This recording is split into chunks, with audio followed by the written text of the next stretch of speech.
Welcome to the South by East podcast, where we discuss culture, the scriptures, and everything in between and how they impact Southeast Topeka with your co-hosts, Jonathan Sutherland and Braille Watson.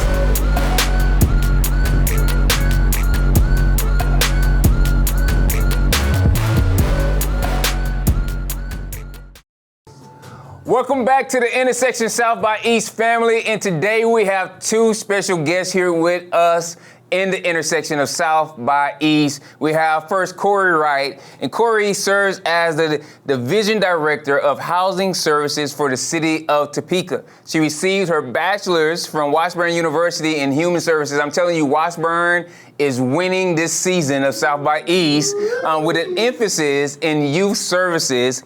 And in 2002, she graduated from Kansas State University, every man a wildcat. I don't even know if that's proper anymore to say that. We're gonna have to go with like Iwa like something now, with a master's in family life education and consultation. Her family consists of 4 children, 7 grandchildren, and a bunch of dogs. Yes. And they love all things outdoors and spend as much time as they can outdoors and fishing and hunting and camping and all those different things. And at a young age, Corrie decided that she wanted to dedicate her life's work to giving back to the community and helping others in need. And for the last 17 years, Corrie has done just that as a part of the city of Topeka in helping the homeless. And then right next to her is Carrie Higgins.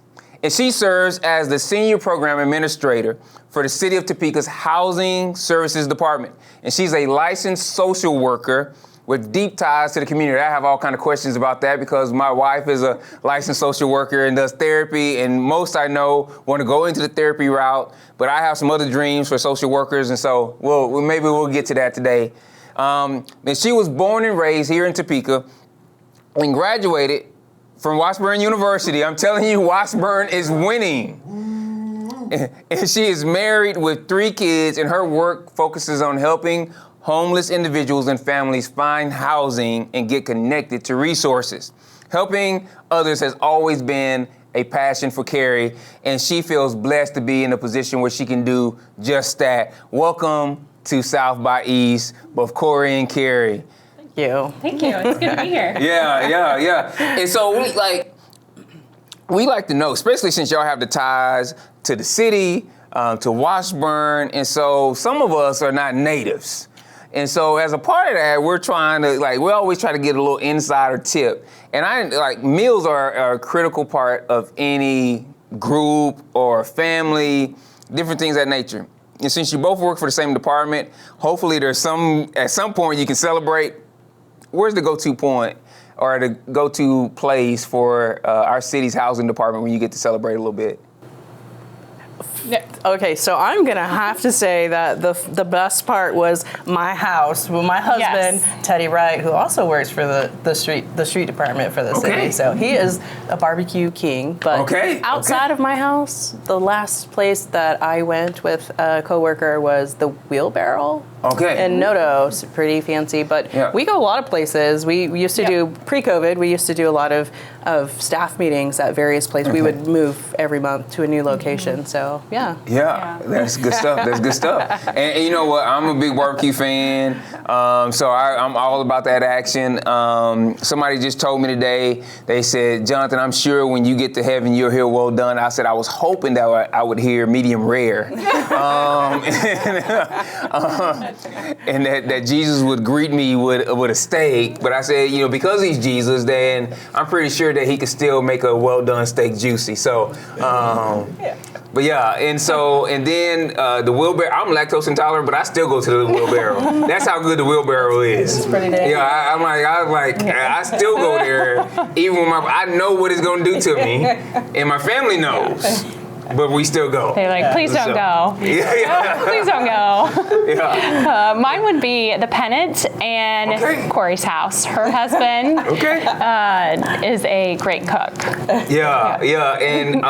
the Pennant, the milkshakes, man, they are a meal in themselves. Oh, yeah. Yes, for sure. Yeah.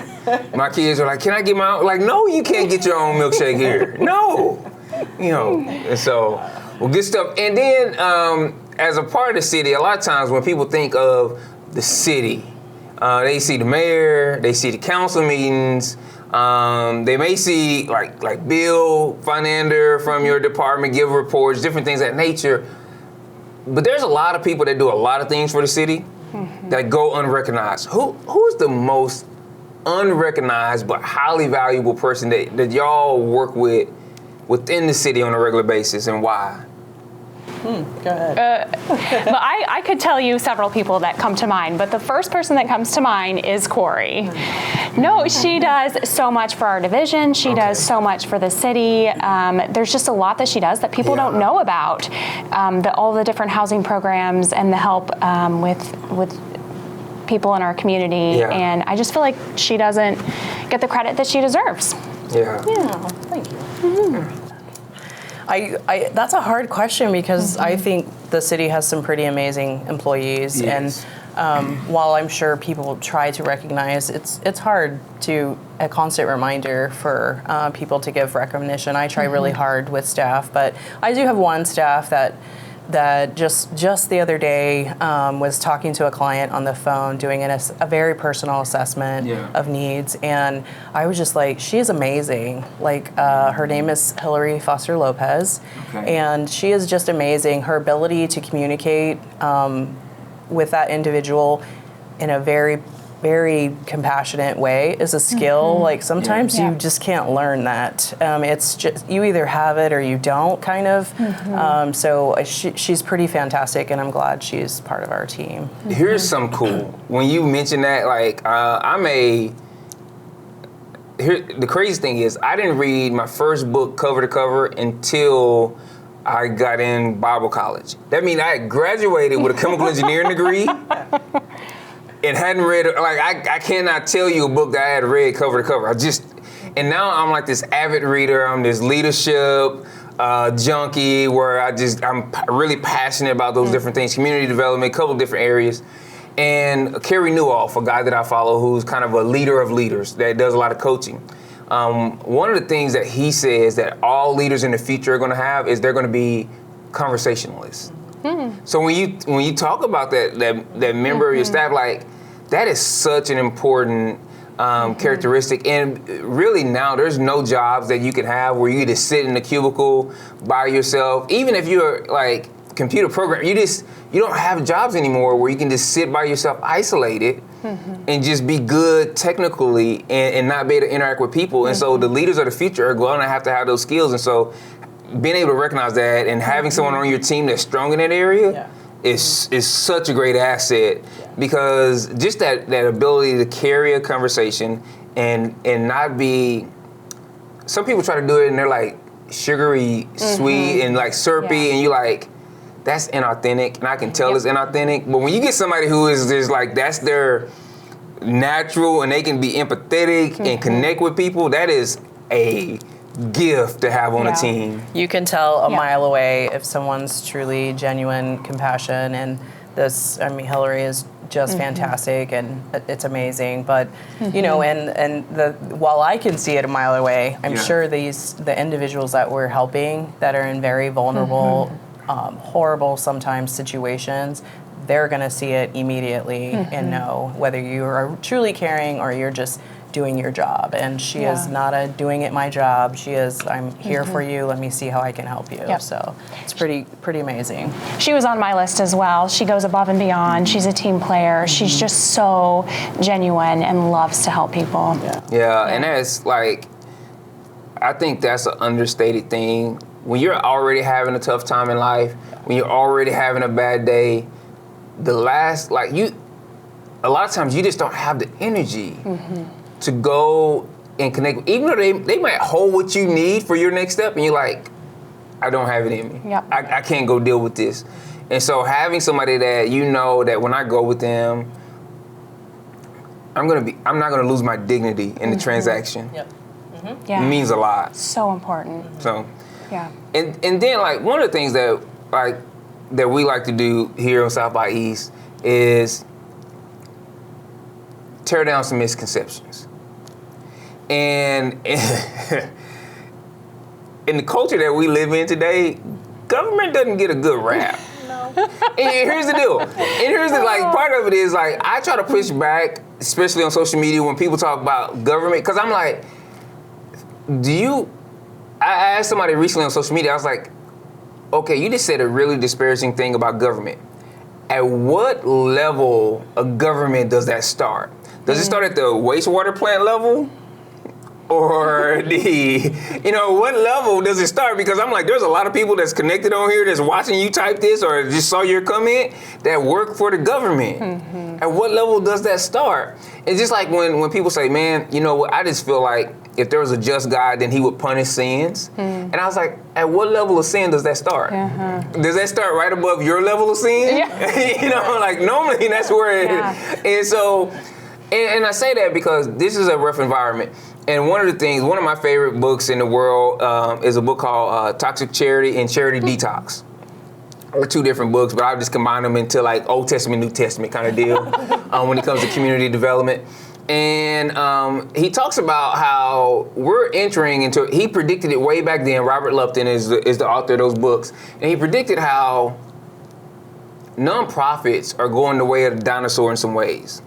Because if you look at it, if you go to a fundraiser around town, you see all the same people at all the fundraisers for all the nonprofits. Mm-hmm. And we're all going after the same dollars a lot of times. Mm-hmm. Yep. And so most nonprofits are not thinking future forward to where they're being innovative in how to do different things. And we're experiencing it now with the inflation, the recession. And so it's hard to lead coming out of a pandemic and then trying to get those funds. So when the average nonprofit leader that is tuning in or listening to South by East, they might think, well, Corrie and Carrie work for the city. And, when it comes to what they do, how we're different is I'm out there grinding and they just get a check. But what they don't know is how y'all are on the same grind to do the work that you do to find the funding for your department. So true. And there's so many people that are passionate, social work, different things of that nature, they're passionate, and they have things that they want to do to help some of the same people that you care a lot about. But they're afraid to make that step because they've never written a grant. I tell people all the time, I didn't write my first grant until I started Sent. When did you write your first grant? That would have been early 20s. Okay. I'm a big fan of mentors. Okay. And so I've always had a mentor my entire life. And all through school, matter of fact, I don't think I would have made it through. I was 16 and pregnant and went straight to college at 17. And without the mentor that I had, I wouldn't have made it through that. I guarantee that. But she taught me. She kind of did side by side with me in my early years, and we did grants together. And then eventually I started writing on my own. So it's exciting writing a grant. I mean, it's like, okay, we need this money for this great cause, and then when you apply and then you actually receive it, it's like, yes, it's so exciting. So we do it quite often. We are always looking to expand. We are homeless services side, because we kind of have two sides in housing services. One's kind of rehab, and then one's housing or the support services. That side is really growing because there's a need. Mental health is huge right now. Yes. And so anytime there's an opportunity for us to secure some funds to help those experiencing mental illness get housing, we're going to apply for it. So. Yeah. You do a lot of grant writing. We need it. We all need it, and we try not to compete with anybody in the community so much. But sometimes, if we have the ability, we have the office space, we have the computers. We're going to take very little of the admin dollars for that. We're going to use it for the families. I mean, that's our focus, and so why not get out there and get that money? So, with just the last 3 years, our division has applied for $7.5 million. Applied for it and received $7.5 million in grants. That's a haul. That's a haul. And I would tell you, it's a grind. I was working on grants this week, some with y'all, some on some other stuff, and just it's a grind, and people don't realize that. And I'm a big fan of mentoring and leadership coaching and different things of that nature too. It's just I was never in the arena where grants were a thing, and it's like, man, there's some great ideas. How are you gonna fund that? And you're like, that's a good question. You know, that's a good question. That's how it all starts. Yeah. Yeah. What about you? When did you write your first grant? Oh, goodness. Maybe 10 years ago. I'm very fortunate that Corrie writes most of the grants, and I get to spend the money helping people. Yeah. So you one of those. You one of those. Yeah. A little, yeah. Yeah. And you know what? But it takes all types on the team, right? It takes all types on the team, and that's good. And a lot of times you get into this work. There's so many people that get into the work, and I'm constantly having to do something I've never done before. Mm-hmm. You know, I'm constantly having to do something I've never done before, and that's such a big part of it. And then, but you say you started in your early 20s writing those grants. Mm-hmm. How long did it take to actually get awarded your first grant? No, back then, that was many years ago. We don't need to disclose how many years ago that was, but those were small. I would apply for very small grants to get started. It's like a nice place to start, I think, when you're starting out grant writing. So they were like $10,000, $20,000 dollar grants, and I probably applied for a handful before I received my first one. I can't quite remember, but yeah, I still to this day, now I'm applying for much larger grants, but still to this day, I don't get the grant, but I will try again. That's my motto. And since it was a while ago, so here's the deal. I tell people about when I was applying for jobs, coming out of college. I graduated, 9/11 happened the day before my career fair. So all the recruiters were stuck in airports, and then only 2 companies made it to our career fair because they were stuck in airports from 9/11. And but I was telling them just about that grind of applying for jobs, and you're thinking, man, this went great. And then you go to check the mail, and it's like a regular size envelope in there. And you know what that means, right? Because job offers don't come in regular size envelopes. Because they got to send you all the HR paperwork, and it's a whole folder to tell you all the benefits and everything. And so when you go to the mailbox and you check, and you see the small envelope, you like, oh, for real? For real? This is how we doing this, man? I was like shining in this interview. And grants probably back then the response probably came in the pretty much the same. And, you know, in the mail, and you go to the mail and you check, you like, oh, for real? Like that was some of my best work. Like that. Like now is the email, right? And you're waiting on email, like I'm gonna receive this email, I'm gonna receive this, and you get this email and you like, oh, okay. I guess we're just gonna have to apply some more. There's some. You know, it's like, it's not a grudge thing, but you do put a piece of you into telling others about this passion or whatever you have. What encouragement can you give to a nonprofit leader right now that's drowning in disappointment from rejected grant submissions? I would say the biggest thing is there's some books out there, some grant writing. I can't recall. There's one that I'm not a big reader. I'm like you. I made it all through college without reading anything. So it's a thing. That's a thing. But there's a grant writing book. There's some out there that are really good. There are tricks to grant writing, like things that you should and shouldn't do, and you need to know those. So if you don't have a mentor kind of to follow and walk you through those steps, so I mean, at least grab a book and see about it.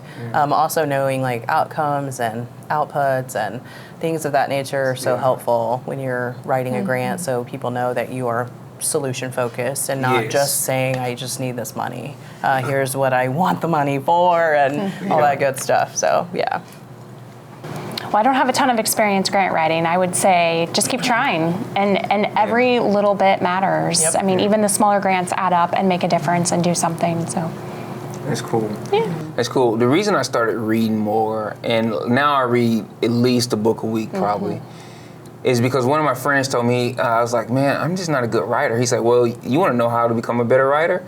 Is by reading good writers. And so it's like, it's what you're saying with the book, and if you got the title of that or anything, like we would definitely like to share that, but it's going and seeing some people who do something well and saying like, okay, I'm gonna learn from what they do so I can get better at it. And I love like, even with my team that I lead, for their quarterly goals and everything else and yearly goals, I ask them, they're required to put a output or really outcomes and desired outcomes and impact statement for every goal. And I was like, because we got to be focused on what are the desired outcomes and what is the impact that this is going to make. That's why are you really putting time toward this. And I think that's so important because a lot of times we can get caught in the lofty and then we're like, okay, so what are you actually accomplishing? What are the desired outcomes and what is the impact that's going to be brought about this? Because for me, especially on the church side, I'm like, people are giving because they're thinking that we're going to help lead in making a kingdom impact. So we need to be able to describe that impact that we're making. And then with sin, when I switch hats and on the sin side, this is the same thing. People are giving because they're thinking that they're going to make an impact in their community. And so we should be able to describe the impact that we're making with those dollars. When I transitioned over from chemical engineering to ministry full time, I had to raise missionary support. And so there were some people that were on fixed income that gave every month so that I could just have the basics. And so I wanted to make sure that I was a good investment. And I think the same deal, and I think people forget that a lot of times when it comes to donated dollars, that they need to make sure that they're being a good investment with those dollars. And so you're right on too. I mean, one of the things that I do immediately when I see a grant opportunity is, does that grant fit with the mission of housing services? Is that our goal? Is that our focus? Because it's not just like, oh, let me get some money and fund things. It's like you're getting money for the objective that you're trying to accomplish. And so we always look at that when we're looking at grant opportunities. And when Carrie was talking about like the smallest grant, you know, like small grants, we have one, $10,000, and it pays for legal fees for families in a homeless situation to help get them out of that situation. How important is that? It's only $10,000, but I bet it means the world to many of the people that we serve. So absolutely, it made a big impact. And when you need those services, it makes a huge impact, right? Absolutely. But what you said was so key too. TLC, I think, said it best of, don't go chasing waterfalls. And there are so many organizations that get themselves in trouble because they go chasing grant dollars that don't line up with their mission and vision and core values as an organization. And it's just like, because the money is available, not knowing that, man, the real work starts when you have to track this grant and you have to that's the real work behind this thing. Writing that application, that was the easy. Like you think that's the hard part until you get awarded a grant and then you have to track all these dollars and you're like, oh, no, this is the hard part. And so it's just what you say, like, don't go chasing waterfalls, and because it will just land you in a bad place continuously. So we're going to take a quick break. And then when we come back from the break, I want to dive a little bit more into your department and the different things you do and just the tremendous value that you bring to the city. So we're going to take a quick break, and then we're going to be right back here at the intersection of South by East. Are you interested in podcasting, audio, or visual media and just don't know how to get started or take your content to the next level? Then Studio 104 was built just for you. A fully functioning audio-visual podcast studio, industry-level equipment, and an affordable price to help you make that album you always wanted, start that podcast, or even share the story of how your business is impacting the community. Book your session along with a free consultation today at www.fellowshiphighcrest.com/studio104. Welcome back to the intersection of South by East, and we're here with our special guests, Corrie Wright and Carrie Higgins. Mahatma Gandhi said that the true measure of any society can be found in how it treats its most vulnerable. And caring for the most vulnerable in our community is the task which you have dedicated your lives. And so I want to spend a little bit more time like digging into that. And I know it seems simplistic, but I believe it's a good place to start.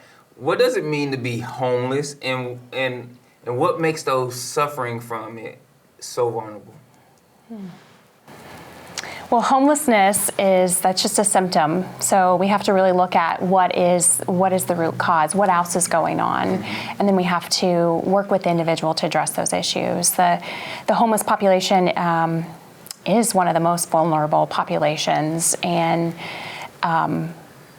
I think about with Impact Avenues, I work with homeless kids and their families, and the amount of hoops that they have to jump through in order to get out of their situation is just so overwhelming. And a big part of what we do is not only help them get housing, help them with services and whatnot, but it's being a support for them.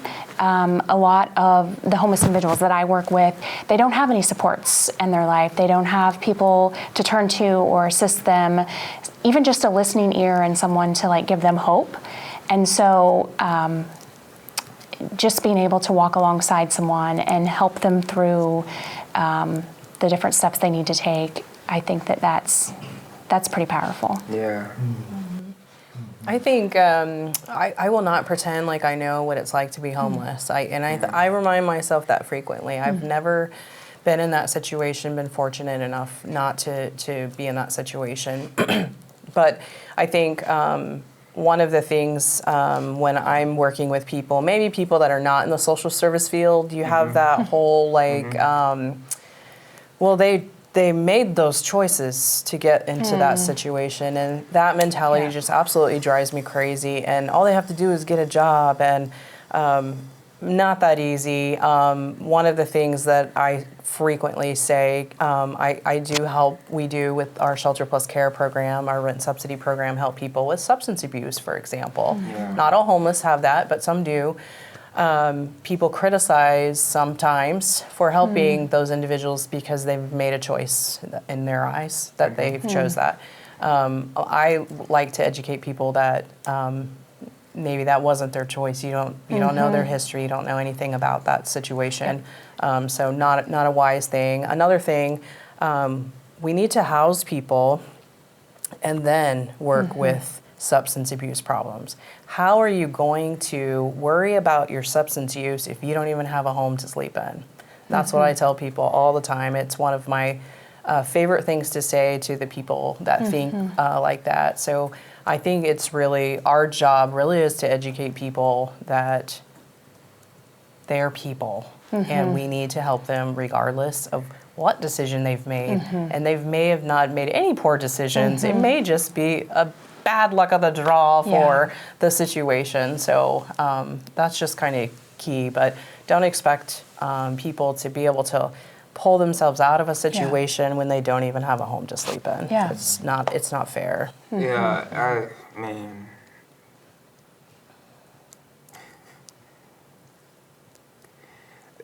that you hit on so many things there.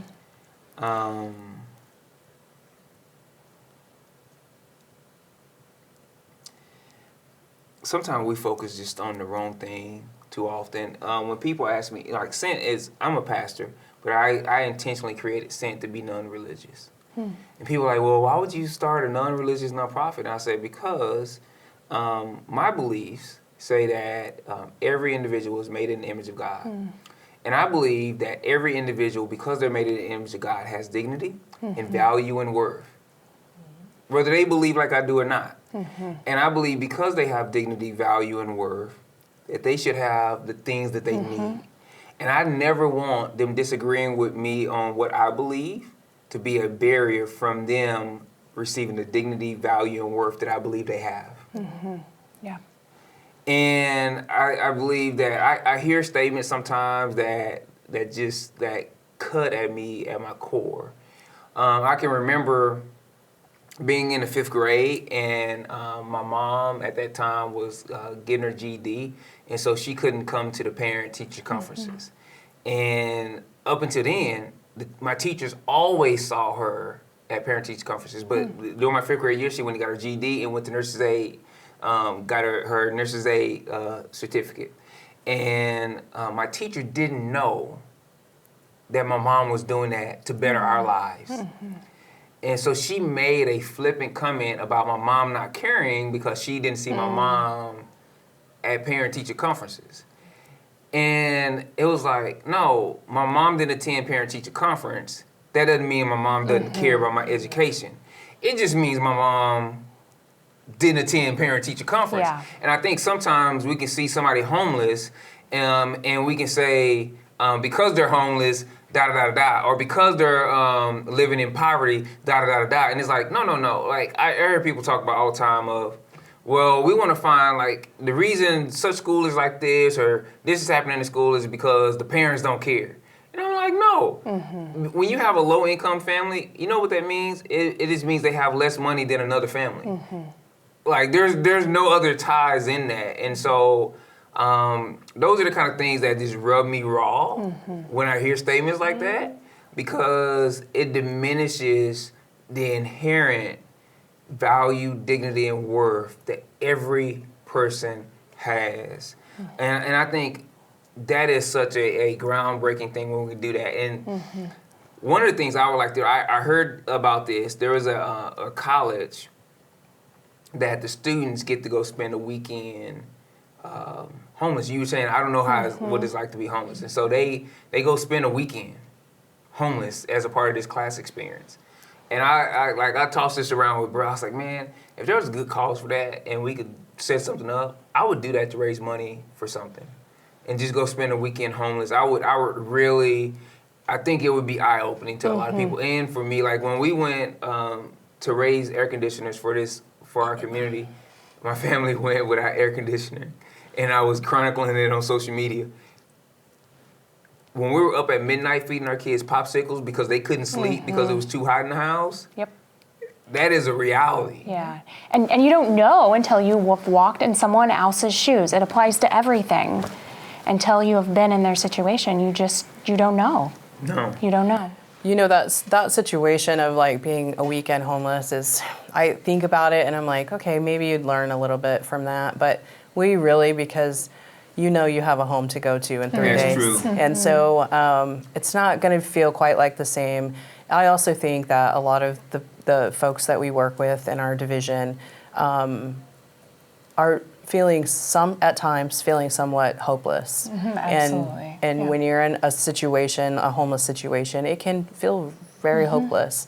And I don't know that you would get that full experience. It would be better than nothing. I have nothing, but I think it would be hard to get the full experience. Oh no! It's like doing a poverty simulation, right? You don't get the full experience, right? Yeah. But you probably get more exposure than you had before that. It just makes you pause an extra second than you were before.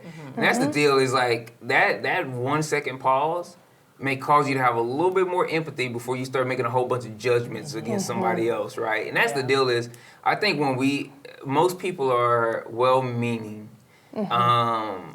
I had someone walk in my office today, and they didn't know I could hear them, but they made a lot of paternalistic comments toward their neighborhood and different things of that nature. And I know that the person was well-meaning, but they didn't understand what they were saying and how it would feel, as it was heard. Yeah. And so I just think that extra second to pause and think, like, how would the other person hear this? It's so important. It might help us. You're never going to get that full experience, right? Right. Yeah. And so, but what is the continuum of care? So the continuum of care. So I have been doing parts of the continuum of care for the last 17 years. So it's a big part of what we do in housing services or help with. It's not all housing services, but it is a collaborative effort. It was put together or initially established kind of by Department of Housing and Urban Development, and it's really supposed to be a collaboration of agencies all working to end homelessness, in their words. Not for sure if I'm there yet, but I think that's pretty impossible, but we're shooting for at least a lower, definitely way lower number of homeless. It's a collaboration, and so with that, like the homeless task force was created, and we meet second Wednesday at 1 o'clock. All that, I'm sure you'll have that on there, the video part. But yeah, we have that. It consists of about, maybe up to 60. On a typical month, it's about 40 agencies, but we're really all trying to work more collectively. So the old days of, like you indicated earlier, the old days of like, we do this and only this, and we don't do what you do and you do this, and we have to stop that. And so this is really an effort to get everybody on the same page. The Continuum of Care does offer right around $2 million in grant funding every year. There are several things we have to do through the year to apply for, as you know now, as we apply for those funding. And so the city kind of takes the lead on that part to make sure we're meeting those requirements. But it's really important that we're not only talking about homeless in the community, but trying to do something about it at the same time. So it's really a collaboration of everybody trying to work together. Okay, man. Is that where the zero towns, is that the right phrase? The zero town thing comes from, where they're trying to drive towards zero homelessness in cities. I don't know. Build for zero. Build for zero. Yeah. Build for zero. That's the phrase. Yeah. And so, and all that's, I mean, it's an admirable goal, right? And you got to have a goal and shoot towards, and it's one of those deals that it's going to be really hard. But if you look at it, like we have community groups, and they say if you have 20% of your congregation in community groups, then you have community groups. If you have 40%, then you advertise them. If you have 60%, then that's your main thing that you do. If 80% of your congregation is all in a community group or a small group, then that's the only thing you do. And if you have 100% of your church in a community group, then you're lying. And so, and it's one of those deals when you think about that, right? When you think about if a place is saying we have zero homeless people, then somebody's probably lying. Somebody's probably lying somewhere, right? And so you got to look at it because that's why it's like, well, how are you counting homelessness?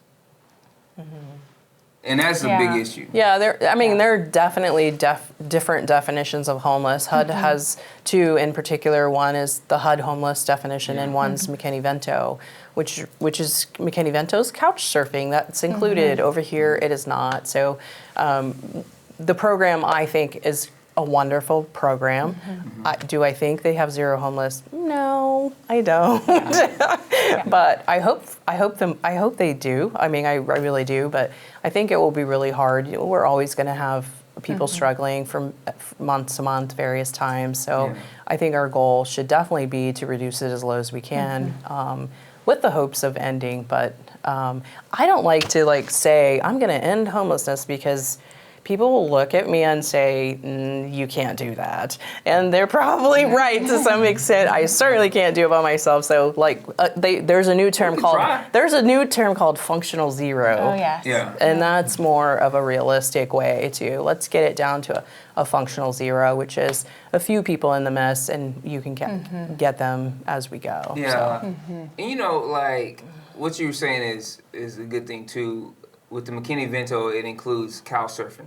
And somebody might say, well, if somebody's couch surfing, then they're not homeless. Couch surfing, they're not homeless. And it's like, because you've never had to share a space with someone and live in a space that was not your own, right? For when we go visit my in-laws at times, right, we'll stay with my wife's parents.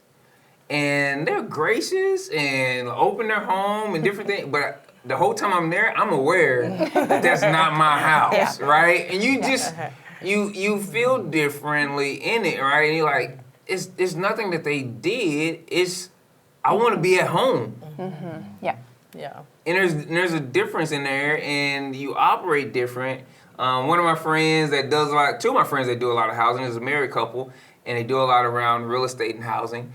They just did some remodeling of their house, and they had to live temporarily out of their house while that was going on. And your whole schedule gets thrown off.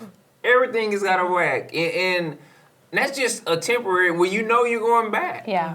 And oftentimes, couch surfing, a family member will let them stay for a week or two, and then they have to find a new place. And they maybe stay there for a few days or a week or two, and then it's another new place. And it's just this constant change and transition. Yeah. Or you have 9 people living in a 2-bedroom. Yeah. That's not, No. That's not the way to go. That's not the We way can to do go. better. We can do better than that. We can do better. Why do we need a homeless task force? Gosh, I think if we're not, and I think the community as a whole has really like stepped up the past few years and worked way more collectively together. So if we're not meeting on a regular basis to kind of talk about the issues, to see the trends, what trends are happening, then we're not going to be able to address the issue. So the homeless task force is kind of our place that we can talk about those issues and try to make a difference.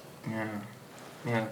And what is, like you mentioned this earlier, Carrie, what is Impact Avenues? Yes. So Impact Avenues is, it's a program that it's based on collective impact. So it is truly moving all of the different social service agencies from working in silos to all working together. So it's 41 partner agencies that all provide wraparound services. We work specifically with homeless students and their families. We do the collective impact. We do a thing called Impact Thursdays, where we bring all of those partner agencies to one location. Okay. It's all about breaking down as many barriers as we can for these families. We know that when you're homeless, you have hoops to jump through. You don't know where you're going to lay your head at night. How are you going to feed your children? And so how can we make this process a little bit easier for those families that are in crisis? And so we bring all the agencies to them on Thursdays during the school year. And then we provide 12 months of case management to the family. So it's not just getting them housed, but it's how else can we help you? What else is going on? And really help the family move to housing stability and self-sufficiency. Yeah. Recently, there was a social media video that came out on your program, and I truly think it's one of those hidden gems in our city, and I know it's one that we lean on as a church and direct people there and connect with them, because like you said, we don't have a social worker on staff. Like we don't. That's not what we major in. I tell people all the time, even when it comes to like counseling, I'm like, hey, I triage. Like I do about 3 sessions with you, and then I got to get you to somebody licensed in that. And like, you don't want me being your counselor, because the way I'm shaped, you know, I come from a technical background, so I'm like, hey, pull out your planner, and they're like, yeah, and they're like, okay, turn it and pick a page. For what? When you gonna get over it? Like that's like, you know. I mean, what's the Newhart episode? Stop it, just stop it. You know, and I'm like, I'm not shaped for that. That's my wife, and I gotta get you to somebody who's gonna be ready for you, cause that's not my shape. And so, and knowing that, right, and having those partnerships and saying like, hey, let me get you to this person. You don't want me. No. And so it's important to know that and to get that out. Yeah, so. Absolutely. It is a hidden gem. We're still trying to spread the word. It is such a new way of doing things for our community, and we've been able to make such a huge impact. Over 300 kids in the last 3 years are now in permanent, safe, stable homes as a result of these 41 agencies all coming together to really make an impact. That's so key. In the Hi-Crest community, between 0 and 4, only 22% of the kids are in any early childhood education. We're one of the most dense populations in the city, one of the most transient populations in the city. And they say if a kid doesn't learn how to read by the end of the 1st grade, they'll likely never catch up in their academic career. They say every time a kid has to move schools, they fall 6 months behind. Yep. I went to 6 different elementary schools. Wow. Yeah. I went to 6 different elementary schools. And then they say if a kid doesn't eat over the weekend, it takes until Wednesday before their brain catches up with their counterparts. So they've already missed 2, maybe 3 days of learning just because I'm hungry. hungry, right? So when you think about all those things that you're doing, it impacts so many things for our most vulnerable. Yeah. And so those are the stories, like, we gotta make sure that stays going, that stays funded, because there's so many impacts that come out of that. Outside of Impact Avenues, what is something that your department has done recently that has made it easier for the most vulnerable in our city to get connected to the resources? Because as you say, like, it's taking down those barriers for those who are most vulnerable. Because often we ask the people who are most vulnerable to make the biggest step. But y'all are about taking that down. So what is something that y'all have done to help make it easier? Well, actually, we have a launch date of November 1st for a new initiative, and we will be talking about it at that time. It's called Equity Access Shelter, but it's going to be launched on November 1st. One of the things, though, that we've done just recently is the state, KDADS, Kansas, I always mess this up, Disability on Aging Services, I think, that's it? Yes. KDADS, that's what we call it. Yeah. They approached us and asked us if we would be interested in helping people who are in mental institution and helping them access housing outside. And so we have a new grant, 3 years, that will be assisting those individuals leaving an institution, is what they call it. That's cool. Yeah. Get connected. That's to cool. housing resources. So it's really exciting. It's definitely in line of what we do. We have a lot of social workers over in housing services. So there's different things you get exposed to that open your mind up to things that you don't normally think about. I read a book called "My Body Is Not a Prayer Request." It was all about disability justice within the church. And it opened my eyes to some things. And I started thinking, and so I came out of the book and I contacted our partners at HTK and I said, hey, we need to get some more houses designed. And I said, I want some of those houses to be really ADA compliant. And I want in our portfolio of what we do in our neighborhood to have accessible housing for this part of our community that I feel gets left out. And I've been a part of this, and like I'm sad that I was like blind and ignorant to this. And so we're working on some designs now. Like some of them won't be, but some of them will be. And like just like, and it's just like not, oh, we're gonna do this this renovation or this alteration to this design and make it like, no.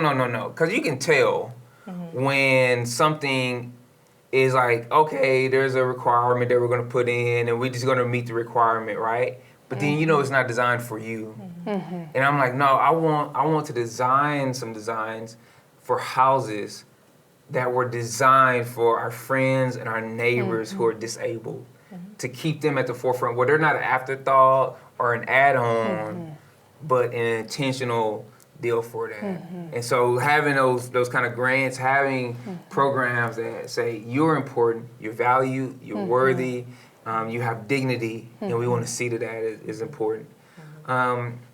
Well, actually, one of our programs on our rehab side of things, today we're talking more social services, but somewhat social service related is our accessibility program, which does ramps and interior modifications for folks. So it's one of my favorites. My dad was a double amputee, deaf, blind, and dialysis for 17 years before he passed. And I grew up watching him just not having access to stores and parking spaces and just about everything. So having a home that you don't have to say, can you get that for me, is very important, very important. Yeah, and my mom is diabetic. Yeah, just, right now she doesn't have her sight. And so, it's very important. What is the most significant issue facing you as a department and us as a city when walking beside our homeless friends and neighbors? Great question. Carrie's first. Corey's first. I go back to what Corrie said earlier. I think one of the biggest things is just making sure that people understand what it's like, what causes or doesn't cause those situations, that it's no fault of their own, even if it was a bad choice, everyone deserves a second chance. Getting rid of the stigma, making access to the help that they need available to everyone across the board. Easy to access and equitable, and just help to those that want it. Mm-hmm. And I think we've made great strides the last couple of years, but I'm all for, we need to work better together. We just do. Everybody, we need to work better together.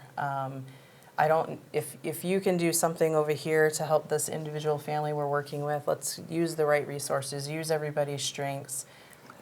I might not be good. You're not good at social work, right? You're going to refer to her. Yes, I will do the same. We just need to all just be working together. Yeah. The other thing is I would love to see, before I leave the city, a better perception of the city. I just love the city. I love it. I love it. I love it. We do some great things, and you maybe had a bad experience with one person. There's 1,200 of us. There's 1,200. Yeah. And so we just need to remember that, for one. But there are a lot of great city employees that are really trying hard to work to better Topeka, and we want to be that partner agency. Yeah. Yeah, and it's one of those deals, too, that this is really important. You know, we're in election season, and we try to, I hate when people beat up on the media, because I'm like, I got friends that work in the media, that work for newspapers, different things of that nature, right? And it's just, here's the deal.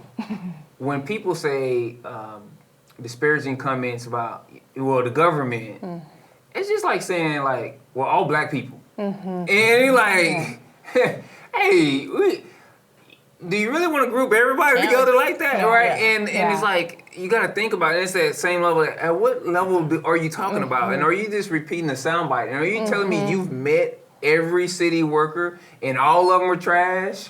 Or, it's that's like saying man, I had a bad burger over here, and so all hamburgers trash. I'm like, that tells more about us making the comment than the people that the comment is made about. And I just think we have to be careful around that. Yeah. And if just that moment of pause to think, before I say this, before I post this. And I think that would help. And just more stuff like this, where we get people around and see they're human, they're people that care like I do, that have the same passions as I do, that can be a part of this, that I can meet and walk beside. And so that's where we're going to go. We're going to take one more quick break, and then we're going to come back and we're going to finish this out, because we're going to go right to that point after the break.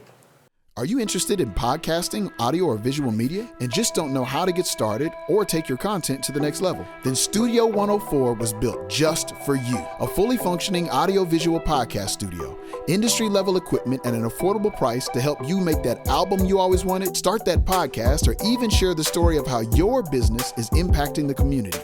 Book your session along with a free consultation today at www.fellowshiphighcrest.com/studio104.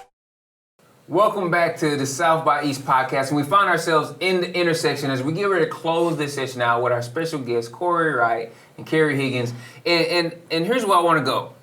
The first question is, how can the average citizen who's passionate about the homeless partner with you in your work?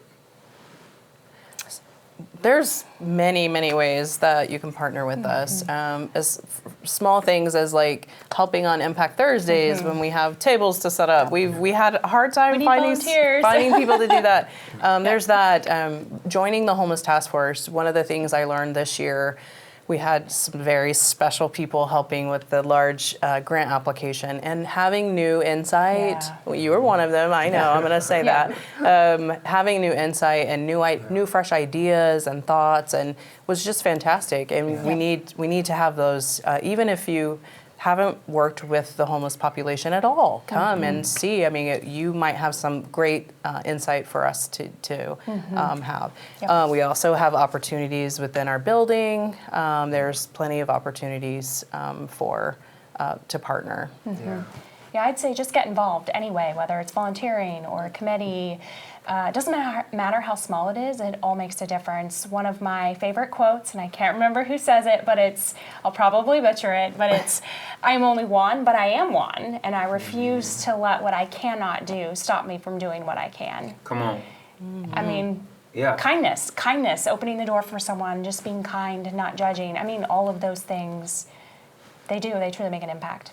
Yeah. Just do something, anything. And I want to be careful because often people out in the community will give people my personal cell phone number, and I get calls all over there. I'm like, hey, don't do that.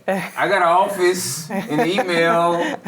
So if people they hear this and they say, man, I want to help with what you do. Would it email or through the city website? How? Email.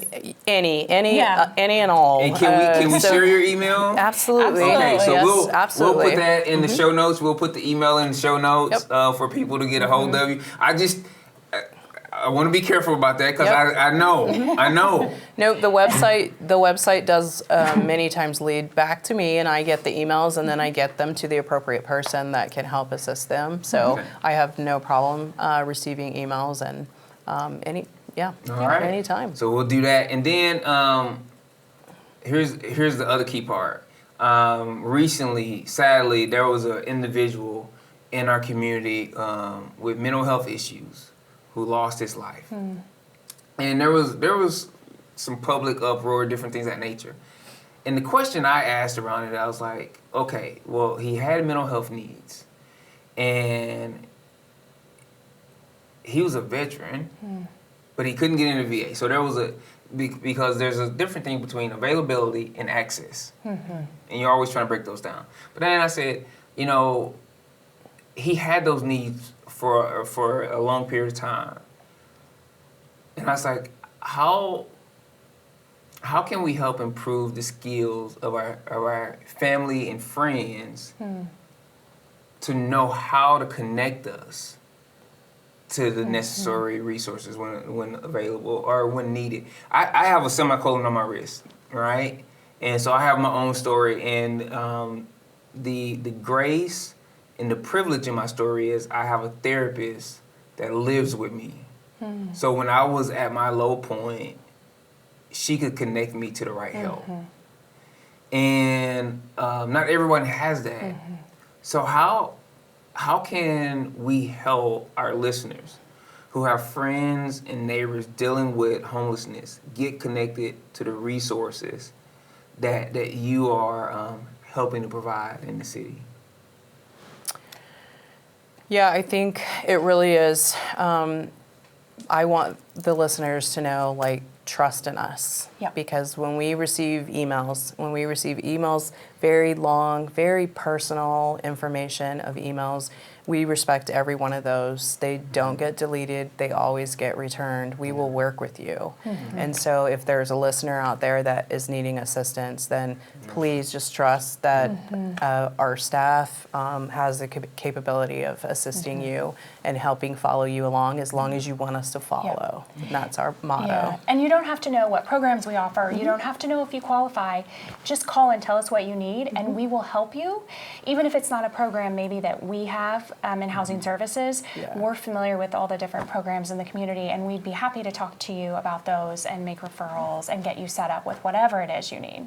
Yeah, I'm going to tell you, getting on their list, Rochelle Vega has changed the game. Just getting those emails of all the different resources that come out and are available. And what we do is I take those emails and I send them to our social media specialist, and she creates posts. So a lot of times the resources that we're sharing through both the Scent and the Fellowship Hi-Crest social media come directly from the email list that I'm on with y'all guys, and we get that, and I said, well, we got to get this out to the people who need it, and we want to make sure that we get this out where people can use it. That's coming down the pipe, and so that's so good.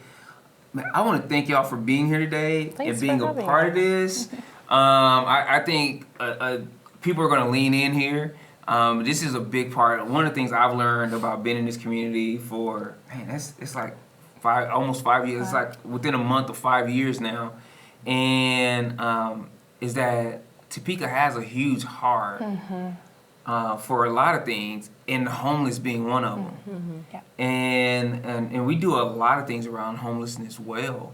I just think this is one of the stories that we should be telling about our collective work in this area and how we are leading in this area, and that we have places for people to feel sent, to be a part of, to find purpose in their lives, to use the gifts and talents they have however much time or little. I just challenged our congregation. I said, you should be spending 5 hours of your week, of every week, intentionally, consistently in a place. Whether it's with an organization like Impact Avenues, consistently, intentionally, 5 hours every week. And I just think, what kind of impact would that make? If you had, just say 20 people that said, Carrie, I have 5 hours every week that you can use me however you wish to volunteer. Yeah, that's huge. That's 100 hours. That's 100 hours. I was thinking, I was doing some math in my head. I was like, wait a minute, that's 100 hours. That's 100 hours of that's 100 volunteer hours a week. That's 5,200 volunteer hours, right? Or you start calculating that out, right? And you start saying, man, that is tremendous of what we can do and I think I did that math wrong in my head. That's 52. That's 52,000 hours, right? Because 100 hours, 52 weeks. Yeah. So, 5,200. 5,200. I did that right. But you think about what could you do with an extra 5,000 volunteer hours? A lot. Yeah. How many kids? If 300 kids are being helped now, how many more kids can be helped? Yeah. That's 5 hours. So I just think there's tremendous opportunities. Thank y'all guys for being here. Thank y'all for tuning in to another episode of South by East. We'll see you in the intersection. Thank you for tuning into the South by East podcast, where we meet you at the intersection of culture and community. If you enjoy the content and want to help us keep the wheels turning, please rate and review us on your podcast app. For more information on resources shared, check the show notes, and we'll see you at the next intersection.